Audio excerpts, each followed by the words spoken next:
Kita ke informasi lain, saudara, sejumlah korban banjir di Denpasar, Bali masih bertahan di posko pengungsian. Sebagian dari mereka mulai mengeluhkan kondisi kesehatan yang menurun. Para pengungsi yang didominasi ibu-ibu, balita, dan juga lansia masih bertahan di posko pengungsian di Banjar Tohpati, Desa Kesiman, Kertalangu, Denpasar. Mereka mengaku masih trauma dan khawatir untuk kembali ke tempat tinggal masing-masing pasca banjir besar menerjang pada Rabu dini hari. Para pengungsi pun menjalani pengecekan kesehatan oleh petugas. Warga berharap untuk sementara waktu pemerintah bisa membantu selama mereka di lokasi pengungsian karena mereka masih takut jika harus kembali ke rumah.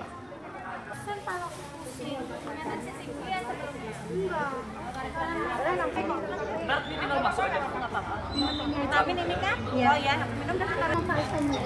Iya. Bagus tak ya? Iya. Ngapain, Mbak? Malam memang udah tidur di sini, Bu? Iya. Terus kondisinya gimana sekarang, Bu? Ya, ini masih cepet-cepet sedikit ya. Ini makanya minta obat saya ke.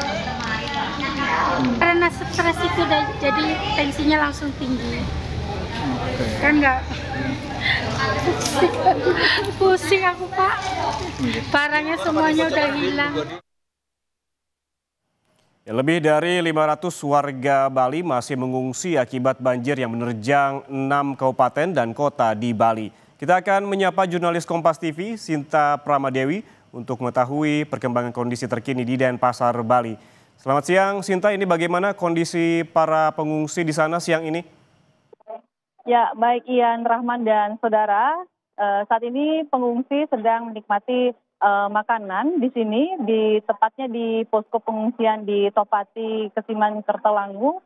Dan tadi juga ada memang kondisinya ada salah satu pengungsi yang merupakan lansia sempat dilarikan ke tempat pusat kesehatan atau rumah sakit terdekat karena kurang enak badan atau sakit.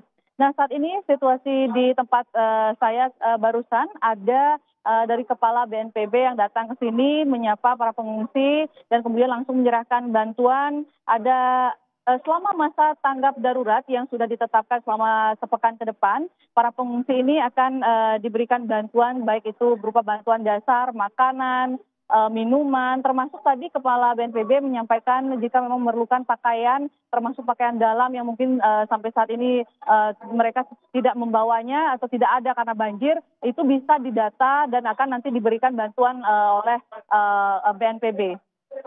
Ian. Ya, Sinta, hingga saat ini ataupun hingga hari ini apakah masih ada lokasi yang terendam banjir ataukah sudah surut seluruhnya?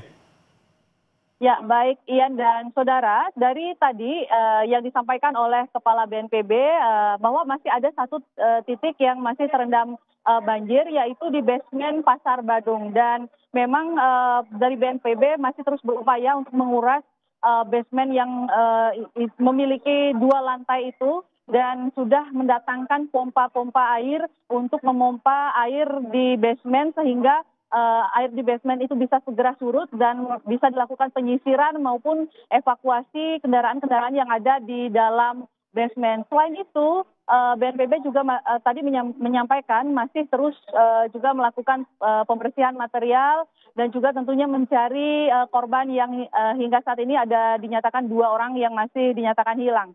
Yan Rahman. Ya, Sinta, ada 2 korban yang masih dinyatakan hilang. Adakah informasi terbaru dari BPBD begitu terkait dengan jumlah korban yang meninggal maupun korban yang harus diungsikan? Ya, Ian, total hingga siang hari ini ada 14 orang yang sudah dinyatakan meninggal dunia dan 2 orang masih dalam pencarian.